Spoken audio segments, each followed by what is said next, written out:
ಹಸಮಣೆ ಏರುವ ಕ್ಷಣದಲ್ಲಿ ಮದುವೆ ನಿರಾಕರಿಸಿದ ವಧು ನಿರ್ಧಾರಕ್ಕೆ ವರ ಕಂಗಾಲಾಗಿದ್ದಾರೆ. ಚಿಕ್ಕಮಗಳೂರಿನಲ್ಲಿ ಶುಕ್ರವಾರ ಆಯೋಜನೆಗೊಂಡಿದ್ದ ಮ್ಯಾರೇಜ್. ಹಸಮಣೆ ಏರುವ ಕ್ಷಣದಲ್ಲಿ ಮದುವೆ ನಿರಾಕರಿಸಿದ ವಧು ನಿರ್ಧಾರಕ್ಕೆ ವರ ಕಂಗಾಲು. ಚಿಕ್ಕಮಗಳೂರಿನಲ್ಲಿ ಶುಕ್ರವಾರ ಆಯೋಜನೆಗೊಂಡಿದ್ದ ಮ್ಯಾರೇಜ್ 3 ತಿಂಗಳ ಹಿಂದೆ ನಡೆದಿತ್ತು.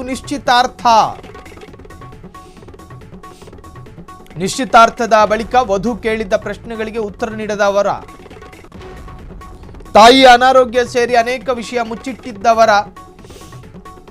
ಹೆಂಗೋ ಕಟ್ಕೊಳ್ಳೋಣ ಅಂತ ಹೇಳಿ ಅವನು ವರನ ಕುರಿತು 5 ಪುಟಗಳಷ್ಟು ಮಾಹಿತಿ ನೀಡಿದ್ದ ಅಪರಿಚಿತರು. ವಧು ಮನೆಗೆ ರಿಜಿಸ್ಟರ್ ಪೋಸ್ಟ್ ಕಳಿಸಿದ್ದ ಅಪರಿಚಿತರು. ಸ್ಥಳಕ್ಕೆ ಮಹಿಳಾ ಮತ್ತು ಮಕ್ಕಳ ಕಲ್ಯಾಣ ಇಲಾಖೆ ಅಧಿಕಾರಿಗಳ ಭೇಟಿ. ಮದುವೆ ನಿಂತು ಹೋಗಿದ್ದರಿಂದ ಎಲ್ಲರೂ ವಾಪಸ್. ಅವನು ಎಲ್ಲ ಜಾತಕನ ಬರೆದುಬಿಟ್ಟು ಮನೆಗೊಂದು ಟೆಲಿಗ್ರಾಮ್ ಕಳಿಸ್ಕೊಟ್ರು.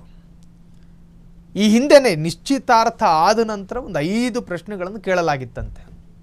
ನಿಮ್ಮ ಫ್ಯಾಮಿಲಿ ಹೆಂಗೆ, ಎಷ್ಟು ಜನ ಅಣ್ಣ ತಮ್ಮಂದ್ರು, ಹೀಗೆ ಸಾಮಾನ್ಯವಾಗಿ.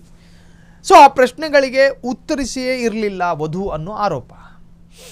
ಇನ್ನು ವಧುವಿನ ಶತ್ರುಗಳು ಬರೆದ್ಬಿಟ್ಟು ಕಳಿಸ್ಕೊಟ್ರೋ ಪತ್ರನ ಗೊತ್ತಿಲ್ಲ.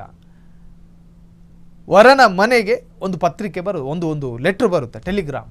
ಅದರಲ್ಲಿ ಎಲ್ಲವನ್ನೂ ಕೂಡ ಬರೆಯಲಾಗಿತ್ತಂತೆ. ಆತನ ದೌರ್ಬಲ್ಯಗಳು, ಆತನ ಫ್ಯಾಮಿಲಿ ವೈಫಲ್ಯಗಳು, ಆತನ ಫ್ಯಾಮಿಲಿಯ ಕೆಲ ಲೋಪದೋಷಗಳು ಎಲ್ಲವೂ ಕೂಡ ಬರೆಯಲಾಗಿತ್ತು ಅನ್ನುವಂಥ ವಿಚಾರ. ಚಿಕ್ಕಮಗಳೂರಿನಲ್ಲಿ ಶುಕ್ರವಾರ ಆಯೋಜನೆಗೊಂಡಿದ್ದಂತಹ ಮ್ಯಾರೇಜು 3 ತಿಂಗಳ ಹಿಂದೆ ನಡೆದಿತ್ತು. ನಿಶ್ಚಿತಾರ್ಥದ ಬಳಿಕ ವಧು ಕೇಳಿದ್ದ ಪ್ರಶ್ನೆಗಳಿಗೆ ಉತ್ತರ ನೀಡದಂತಹ ವರ, ತಾಯಿಯ ಅನಾರೋಗ್ಯ ಸೇರಿ ಅನೇಕ ವಿಷಯ ಮುಚ್ಚಿಟ್ಟಿದ್ದವರ, ವರನ ಕುರಿತು 5 ಪುಟಗಳಷ್ಟು ಮಾಹಿತಿ ನೀಡಿದ್ದ ಅಪರಿಚಿತರು, ವಧುವಿನ ಮನೆಗೆ ರಿಜಿಸ್ಟರ್ ಪೋಸ್ಟ್ ಕಳಿಸಿದ್ದ ಅಪರಿಚಿತರು, ಇನ್ನು ಸ್ಥಳಕ್ಕೆ ಮಹಿಳಾ ಮತ್ತು ಮಕ್ಕಳ ಕಲ್ಯಾಣ ಇಲಾಖೆ ಅಧಿಕಾರಿಗಳ ಭೇಟಿ. ಇನ್ನೇನು ತಾಳಿ ಕಟ್ಟು ರಾತ್ರಿ ಶೋಭನ ಮಾಡಬೇಕು ಅನ್ನೋ ಕಲ್ಪನೆ ಇದ್ದ ತಲೆಗೆ ಒಂದು ತರಹದ ಗಾಬರಿ. ಏಕಾಏಕಿ ಒಪ್ಕೊಳ್ಳಿಲ್ಲ, ನಿರಾಕರಣೆ ಆಯಿತು.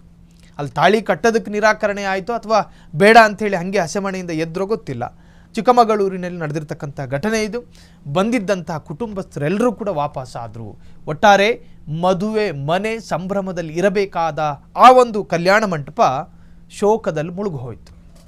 ಕ್ಷಣ ಕ್ಷಣದ ಸುದ್ದಿಗಳಿಗಾಗಿ ಫ್ರೀಡಂ ಟಿವಿ ಸಬ್ಸ್ಕ್ರೈಬ್ ಮಾಡಿ, ಲೈಕ್ ಮಾಡಿ ಹಾಗೂ ಫಾಲೋ ಮಾಡಿ. ಹೊಸ ಸುದ್ದಿಗಳ ನೋಟಿಫಿಕೇಶನ್ಗಾಗಿ ಬೆಲ್ ಐಕಾನ್ ಮೇಲೆ ಕ್ಲಿಕ್ ಮಾಡಿ.